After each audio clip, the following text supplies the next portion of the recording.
Hello everyone, स्वागत है आप सबका। तो आज हम लोग एक ऐसे टॉपिक के बारे में डिस्कस करने वाले हैं। ठीक है, थंबनेल देख के तो आप समझ ही गए किस टॉपिक के बारे में डिस्कस करने वाले हैं। बट मैं यहाँ पे बता दे रहा हूँ, ठीक है, कि टॉपिक का जो है डिस्कस है, आप देख सकते हैं टॉपिक का नाम लिखा हुआ वेव्स। ठीक है, तो ये जो टॉपिक है, ठीक है, आप कहीं ना कहीं इसके बारे में पहले भी पढ़ के आए हुए होंगे। ठीक है, और नॉट ओनली मेरा वीडियो, किसी में और में भी आपने वीडियोस में देखी होगी, तो आपको बेसिक जानकारी होगी। ठीक है, फिर भी मैं कुछ एग्जांपल के साथ शुरुआत करने वाला हूं। जैसे आपको पता है कि अगर आप तालाब में कभी कोई पत्थर को ड्रॉप करते हैं, ठीक है, या किसी बकेट में आपने क्या लिया हुआ है, पानी लिया हुआ, तो छोटा सा पत्थर ड्रॉप करते हैं, तो आप उसमें देखते होंगे कुछ शेप्स आपको दिखाई देते हैं। ठीक है, कुछ इलिप्टिकल शेप्स आपको दिखाई देते हैं। और वहां का जो पानी था, ठीक है, जिसपे आपने अभी तक पानी शांत बैठा हुआ था, आपने उस पर जाके एक पत्थर ड्रॉप कर दिया। आपने गाना तो सुना ही होगा, ठहरे हुए पानी में। ठीक है, गाना तो एक पूरा मुझे याद नहीं आ रहा ढंग से। ठीक है, तो जब उसमें देखा होगा कि उसमें कुछ शेप तैयार होते हैं और पानी के मोशन जो होता है वो अपने मीन पोजीशन के अबाउट क्या करते हैं, वो वाइब्रेट करते हैं। ठीक है, तो ये कुछ आपने देखा होगा। इसके बाद अगर आप क्या करते हैं, एक रस्सी लिया, उसको एक एंड पे फिक्स किया, और अगर रस्सी पतली है तो आपको झटका जल्दी दिखेगा, रस्सी अगर मोटी है, ठीक है, तो वो आपको झटका का मोशन क्या होगा, आपको दिखाई देने लगेगा। तो उसमें क्या होता है कि आपने एक जगह डिस्टरबेंस तैयार किया है, वो डिस्टरबेंस क्या होता है, आगे की ओर आपको क्या करता है, दिखाई देता है। ठीक है, इसके बाद ऐसे बहुत सारे, जैसे कि मेरा जो साउंड है वो आप सुन पा रहे हैं। ठीक है, सपोज कीजिए मेरे सामने कोई लिसनर है, आप कभी बोल रहे हैं तो मेरा साउंड उस तक जा रहा है, तो थ्रू एयर जा रहा है। अगर एयर ना हो तो साउंड भी नहीं जाएगा। ठीक है, तो ये जितने भी चीजें हैं, ठीक है, इन सभी चीजों में बहुत एक कॉमन सी चीज है, वो एक कॉमन सी चीज है कि सब कुछ अपने अपने शांत जगह पे था, लेकिन आपने एक पॉइंट पे क्या किया, डिस्टर्ब किया। और वही डिस्टरबेंस जब एक पॉइंट से उठ के किसी दूसरे पॉइंट पे चला जाता है, आई रिपीट, जब आपके द्वारा दिया गया डिस्टरबेंस एक पॉइंट से उठ के दूसरे पॉइंट में जा गया, उठ के मतलब क्या है, किसी मीडियम के थ्रू गया, तो वही डिस्टरबेंस को ही हम लोग क्या कहते हैं, वेव के नाम से कहते हैं, वेव के नाम से जानते हैं। और इसमें एक बहुत सामान्य सी बात है कि जब भी वेव, ठीक है, वेव यानी डिस्टरबेंस का फ्लो करना एक पॉइंट से दूसरे पॉइंट में हो, तो उसमें केवल एनर्जी का फ्लो होता है, मास का फ्लो नहीं होता है, या फिर कह सकते हैं matter does not flow. Okay, तो यहां पे हम लोग कह सकते हैं कि ऐसा नहीं कि अपने तालाब में पत्थर मारा तो तालाब का पानी, वहां का पार्टिकल्स उठ के कहीं दूसरी जगह चले गए, बिल्कुल नहीं। उसके पार्टिकल अपनी जगह पे ऑसिलेट कर रहे थे, बस उस आपके जो डिस्टरबेंस की खबर है वो किसी दूसरे पॉइंट को पता चल गई थ्रू वाटर। ओके, तो यहां पे जब हम वेव की बात करते हैं, ठीक है, वेव की बात करते हैं, तो वेव एक तरह का क्या है, वेव एक तरह का क्या है, हम कह सकते हैं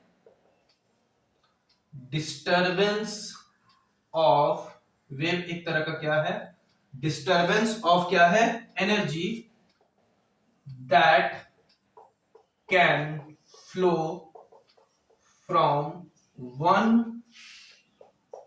पॉइंट टू अनदर। ठीक है, डिस्टरबेंस एक, सॉरी, वेव क्या है, एक तरह का डिस्टरबेंस है। किसका डिस्टरबेंस है, एनर्जी का डिस्टरबेंस है, जो कि एक पॉइंट से दूसरे पॉइंट की ओर ट्रैवल करता है। ठीक है, flow from one point two another point. और इसमें जो है विदाउट, आप एक पॉइंट ऐड कर सकते हैं, विदाउट फ्लो ऑफ, विदाउट क्या है, फ्लो ऑफ मैटर। ठीक है, इसमें मास फ्लो नहीं करता, मैटर फ्लो नहीं करता है। ठीक है, मैं बार बता रहा हूं, एनर्जी का डिस्टरबेंस है। यानी सपोज कीजिए कि हमने यहां से और यहां पे हमें कोई भी बात को पहुंचाना है। ठीक है, कोई भी बात, अब यहां पर बात है किसके थ्रू जा रहा है, यानी डिस्टरबेंस, एक्चुअली सब क्या है, एक तरह की एनर्जी का ही फॉर्म है। तो हमको एक कोई भी सिग्नल को यहां से यहां तक पहुंचाना है, तो सिग्नल जो है वो किसके फॉर्म में जाएगा, किसके फॉर्म में आगे जाएगा, वेव के फॉर्म में जाएगा। ठीक है, वेव के फॉर्म में जाएगा। बट ऐसा नहीं कि यहाँ का पार्टिकल उठ के जा रहा है, बस वो अपने नियर बाय पार्टिकल्स में क्या कर रहा है, डिस्टरबेंस क्रिएट करता है, और वही डिस्टरबेंस क्या होता है, आगे की ओर क्या होता है, प्रोपगेट करता है। तो उसी डिस्टरबेंस ऑफ एनर्जी को ही हम लोग किसके नाम से जानते हैं, वेव के नाम से जानते हैं। ठीक है, हम उसे किसके नाम से जानते हैं, वेव के नाम से जानते हैं। कि वेव क्या होता है, ये आपको समझ में आया कि वेव को डिस्टरबेंस पे मैटर कभी भी फ्लो नहीं करता। ठीक है, अब अगर मैटर फ्लो नहीं करता तो ऐसे बहुत सारे एग्जांपल है, आप देख सकते हैं। हमने क्या बताया, रस्सी में रस्सी को क्या किया, एक जगह बांध के उस पर प्लग किया, तो वो एक वेव हो गया। इस तरह से हजारों एग्जांपल है, ठीक है। तो अब हम लोग क्या करते हैं, वेव को हम लोग क्या कर सकते हैं, क्लासिफाई कर सकते हैं डिफरेंट कैटेगरी में, ठीक है। तो वेव को किस तरह से क्लासिफाई करेंगे, यानी टाइप्स ऑफ वेव की जब हम बातें करते हैं, ठीक है, फिर से वेव की कैरेक्टरिस्टिक्स के अनुसार वेव को हम लोग क्लासिफाई करेंगे, ठीक है। तो अगर हम बात करते हैं टाइप्स ऑफ वेव की बात करते हैं, ठीक है, टाइप्स ऑफ वेव में बात करते हैं, तो वेव को हम लोग यहां से क्या करते हैं, एक आपका हो जाता है मैकेनिकल वेव, ठीक है, एक आपका मैकेनिकल और एक आपका नॉन मैकेनिकल, या फिर हमें इसे, ठीक है, नॉन मैकेनिकल वेव, और इसी में ही से नॉन मैकेनिकल से ही हम इसे कह सकते हैं ईएम वेव, यानी आप कह सकते हैं, इस पे मेरा एक अलग से लेक्चर है, इसका नाम है इलेक्ट्रोमैग्नेटिक वेव, ठीक है। और एक तीसरा जो है आप इसको क्लासिफाई कर सकते हैं, इसका नाम है मैटर वेव। क्या नाम है, मैटर वेव, जिसमें आप डी ब्रॉगली वेवलेंथ के बारे में पढ़ते होंगे, ठीक है। तो यहाँ पे जो टाइप्स ऑफ वेव की बात कर रहे हैं, तो टाइप्स ऑफ वेव को, यानी वेव को तीन हिस्सों में क्लासिफाई करके बन सकते हैं, मैकेनिकल, नॉन मैकेनिकल और एक क्या नाम है, मैटर वेव के नाम से। इसके अलावा और भी तरह के वेव होते हैं, जैसे एक होता है ग्रेविटी वेव, ठीक है, एक आपका कैपिलरी ग्रेविटी वेव्स और एक रिपल वेव्स के नाम से जानते हैं, ठीक है। तो अलग अलग टाइप्स के वेव है, बट मेजरली जो हमारा क्लासिफिकेशन होता है वो इन्हीं तीन हिस्सों में किया जा सकता है। अब हम एक एक करके समझने कहते हैं mechanical wave, non mechanical wave और मैटर वेव में क्या डिफरेंस है, ठीक है। तो देखिए एक लाइन में से मैकेनिकल वेव उस वेव को कहते हैं जिसको क्या होता है, ठीक है, need a medium to travel. एक वेव को ट्रैवल करने के लिए जब किसी मीडियम की जरूरत है, किस तरह के मीडियम की जरूरत है वो हम लोग बाद में समझेंगे।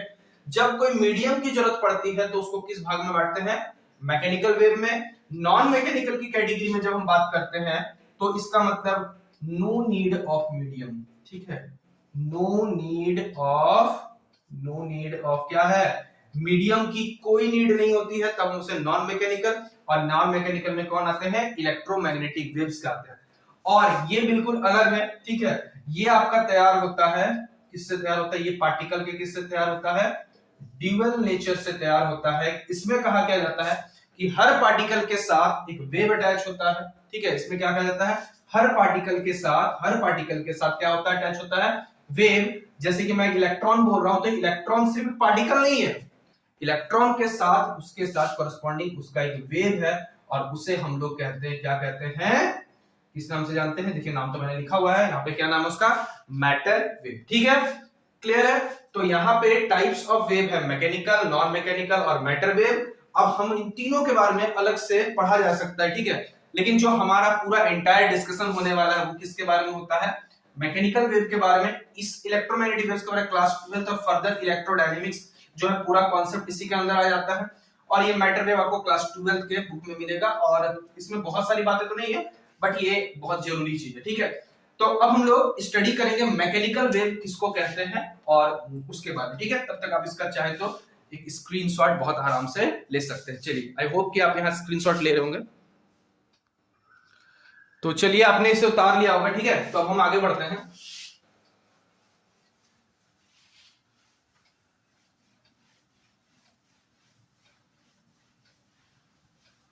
देखिए, अब हम बढ़ते हैं मैकेनिकल वेव्स किसको कहते हैं, ठीक है।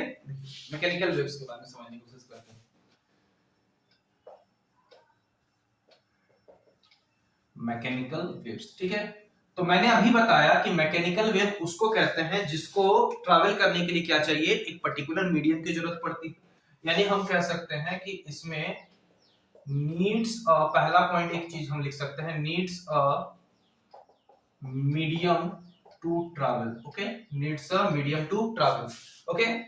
अब अगर इसको एक नीड है मीडियम की है, ठीक है, तो इसका मतलब ये है कि अगर सपोज कीजिए कि इसमें जिस मीडियम में ट्रैवल करेगा उस मीडियम की क्वालिटी क्या होनी चाहिए, उस मीडियम के अंदर में, ध्यान से ना, उसके पार्टिकल्स की यही क्वालिटी होनी, जिस मीडियम से जा रहा है वो पार्टिकल उसको क्या प्रोवाइड करने चाहिए, एक तरह का क्या प्रोवाइड करना चाहिए, रीस्टोरिंग फोर्स प्रोवाइड करेगा। यानी इसके अंदर, उस मीडियम के अंदर में कौन सी प्रॉपर्टी हो सकती है, इलास्टिसिटी की प्रॉपर्टी, या फिर इनर्शिया की प्रॉपर्टी होनी चाहिए, आप ये कह सकते हैं। ठीक है, मैं फिर से बोल रहा हूं कि जब भी मैकेनिकल वेव किसी मीडियम से ट्रैवल करेगा उसके लिए मीडियम चाहिए, तो इसका मतलब उस मीडियम के पार्टिकल्स, ठीक है, जो ऑसिलेट करेंगे उस मीडियम के अंदर क्या होगा कि कौन सा मीडियम चाहिए, वो मीडियम उसको क्या प्रोवाइड करना चाहिए, रिस्टोरिंग फोर्स। रिस्टोरिंग फोर्स मतलब बॉडी क्या होगा, फिर से अपने शेप और साइज को लेगा।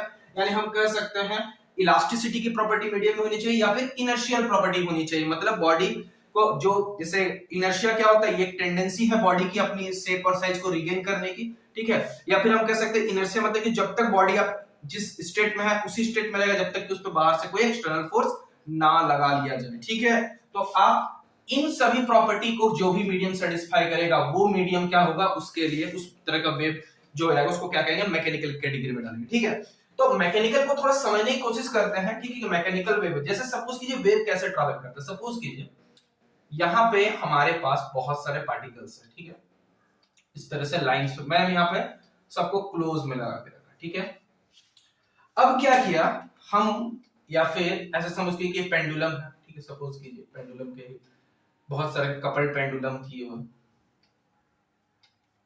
अब हम अगर इस पार्टिकल को या इस बॉब को यहां से खींच के इसको प्लग करते हैं तो ये पार्टिकल जैसे वापस जाएगा तो ये इसको धक्का मारेगा। अब ये धक्का मारेगा तो सिर्फ धक्का मारने के बाद ऐसा थोड़ी है कि पार्टिकल वहां चला गया, वहां जाके रुक गया, नहीं, वो फिर से वापस आएगा। यहां पर मैं इलास्टिक कोलिजन की बात कर रहा हूं। ये पार्टिकल उसको धक्का मारा, फिर से अपने अंदर अपने से पूरे, तब तक ये पार्टिकल इसको धक्का मारेगा, फिर से ये पार्टिकल अपने से ये इसको धक्का मारेगा, ये इसको धक्का। तो इस तरह करके आपके द्वारा दिया गया डिस्टरबेंस एक पॉइंट ए से दूसरे पॉइंट बी तक जा रहा है। तो इस तरह का जो ओसिलेशन आप देख रहे हैं पार्टिकल, तो यहां पे जब पार्टिकल्स ओसिलेट कर रहे हैं, पार्टिकल्स क्या कर रहे हैं, ओसिलेट करने लगे हैं अपने मीन पोजीशन के अबाउट, तो यहाँ पे जो डिस्टरबेंस है ये गया, तो इसका मतलब हम कहेंगे कि इस मीडियम में क्या ट्रैवल कर रहा है, इस मीडियम के अंदर क्या ट्रैवल कर रहा है, वेव ट्रैवल कर रहा है।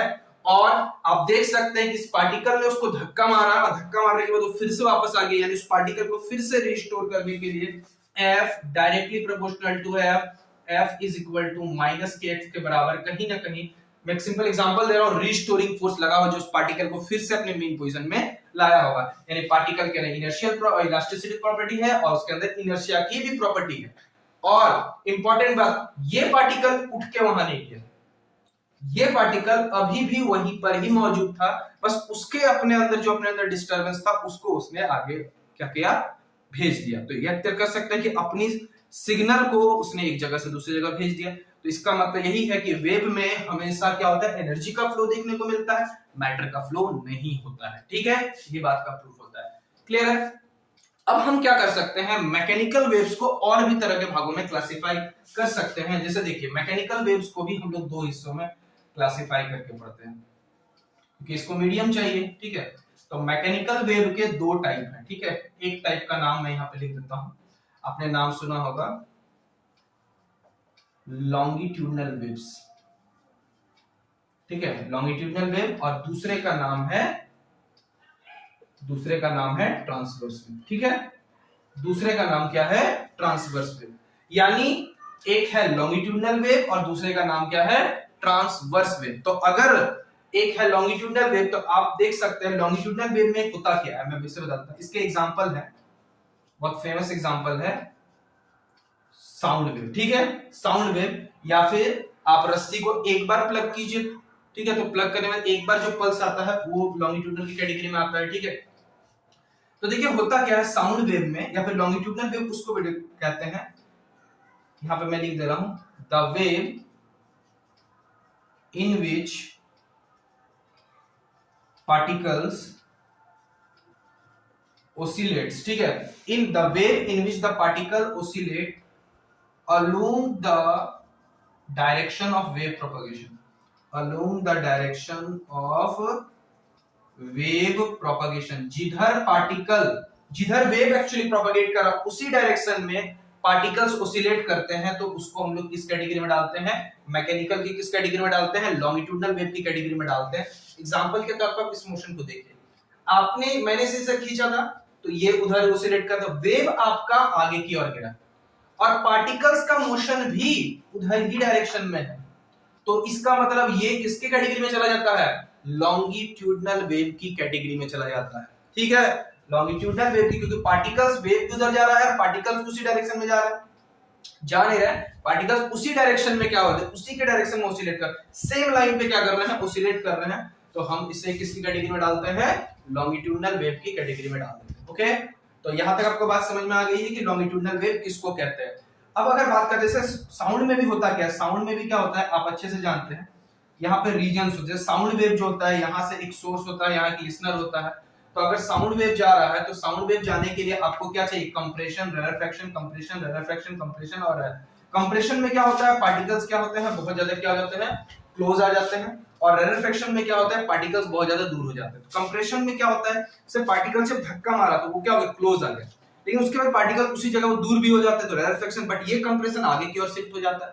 तो कंप्रेशन और रेरफेक्शन में पार्टिकल्स, वेव आपका उधर ही जा रहा है, लेकिन वही पार्टिकल्स उसी लाइन में क्या कर रहे हैं, ऑसिलेट कर रहे हैं, तो इसीलिए इसको हम लोग किस कैटेगरी में डालते हैं, लॉन्गिट्यूडनल वेव की कैटेगरी में डालते हैं, ठीक है। अब बात करेंगे हम लोग ट्रांसवर्स वेव के बारे में कि ट्रांसवर्स वेव क्या होता है, क्लियर है।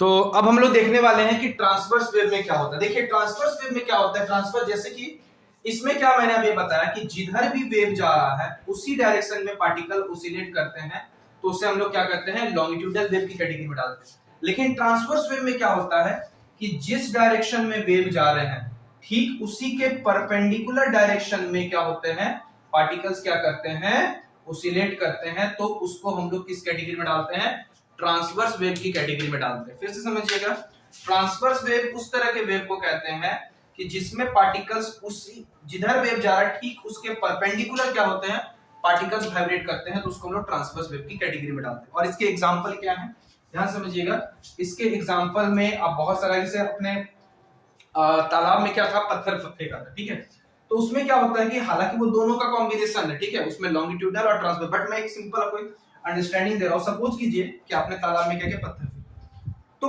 वेव तो आपका उधर जा रहा है, इस तरह सीधा बढ़ रहा है, लेकिन उस पे ध्यान से समझिएगा, उसके पार्टिकल्स, एक पार्टिकल में गौर किए, वो पार्टिकल अपनी जगह से क्या कर रहा है, परपेंडिकुलर क्या कर रहा है, वाइब्रेट कर रहा है। तो वो किसका एग्जांपल था, वो किसका एग्जांपल था, ट्रांसवर्स वेव का एग्जांपल था। इसके अलावा ट्रांसवर्स वेव का एग्जांपल सपोज कीजिए आपने यहाँ पे दीवार है और यहाँ पे और आप क्या किए, आपने यहाँ पे प्लग किया, तो यहाँ पर एक पूरी तरीके से साइनसोइडल वेव तैयार होगा। क्या कौन सा वेव तैयार होगा, सपोज कीजिए आपने पार्टिकल में झटका, तो एक वेव तैयार हुआ, आपका डिस्टरबेंस उधर की ओर जा रहा है, आपने यहाँ पे झटका दिया और वही झटका आगे की ओर जा रहा है, तो वो डिस्टरबेंस एक पॉइंट से उठ के दूसरे पॉइंट तक गया, ठीक है, लेकिन उस मीडियम के पार्टिकल्स को गौर कीजिएगा, वो मीडियम वहां पर रस्सी, वो पार्टिकल्स अपनी जगह से क्या कर रहे हैं, वहां के पार्टिकल्स वाइब्रेट कर रहे हैं, वो पार्टिकल उठ के नहीं गया। तो इस तरह के वेव को हम लोग क्या कौन सी कैटेगरी में डालते हैं, ट्रांसवर्स वेव की कैटेगरी में डालते हैं। ओके, तो मैकेनिकल वेव में दो तरह का, एक लॉन्गिट्यूडनल और एक क्या होता है, ट्रांसवर्स वेव की कैटेगरी में डाला जाता है, ठीक है। अब एक छोटा सा कुछ क्वेश्चन आपसे पूछूंगा, ठीक है, तब तक कि आप इसको क्या कर सकते हैं, नोट कर सकते हैं।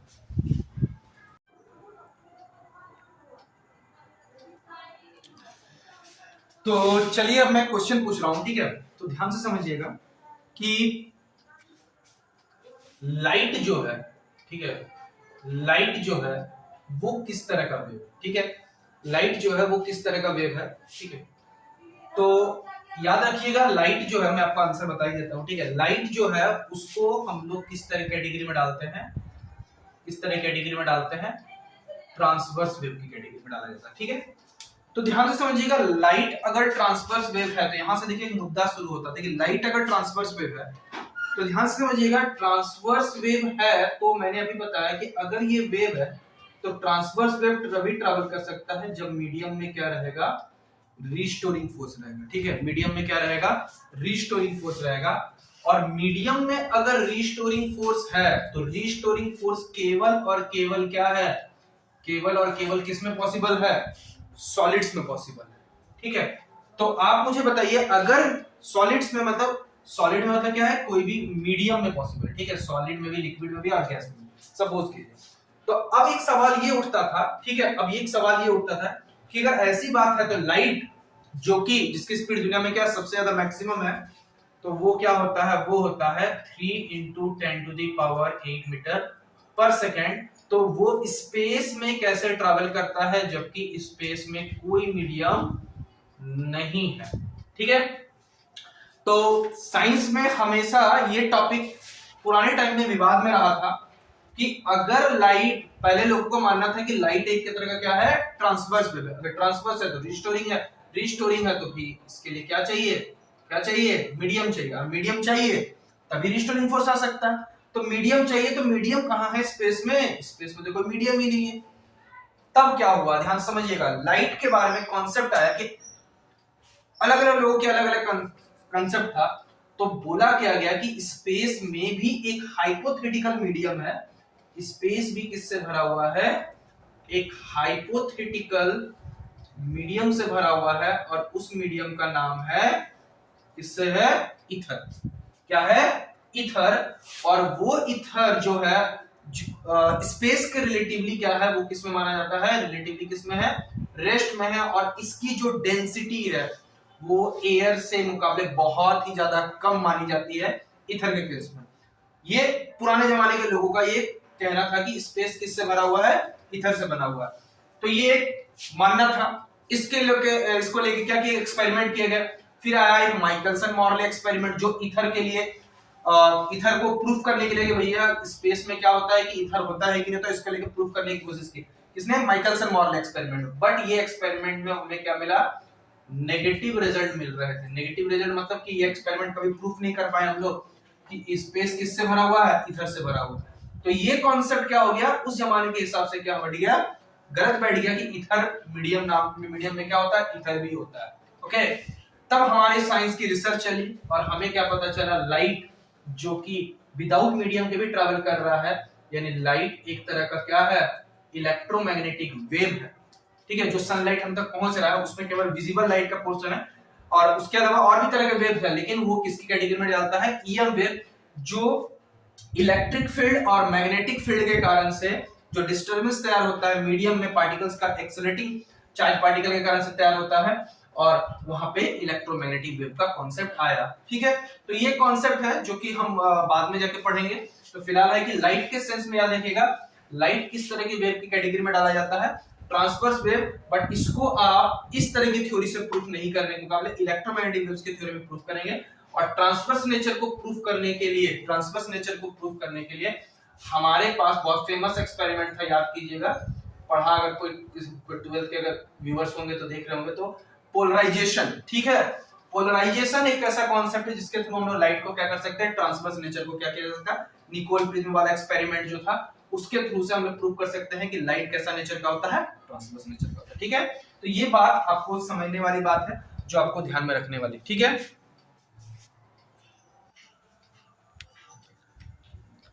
तो चलिए देखिए, यहाँ पे कुछ इंपॉर्टेंट पॉइंट्स हैं जो आपको ध्यान में रखने हैं वेव से रिलेटेड। ठीक है, तो ध्यान से समझिएगा।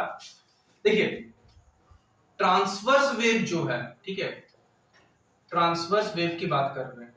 ट्रांसवर्स वेव उसी में प्रोपगेट हो सकता है जिस मीडियम में, जो मीडियम क्या प्रोवाइड करे, शियरिंग स्ट्रेस प्रोवाइड करे।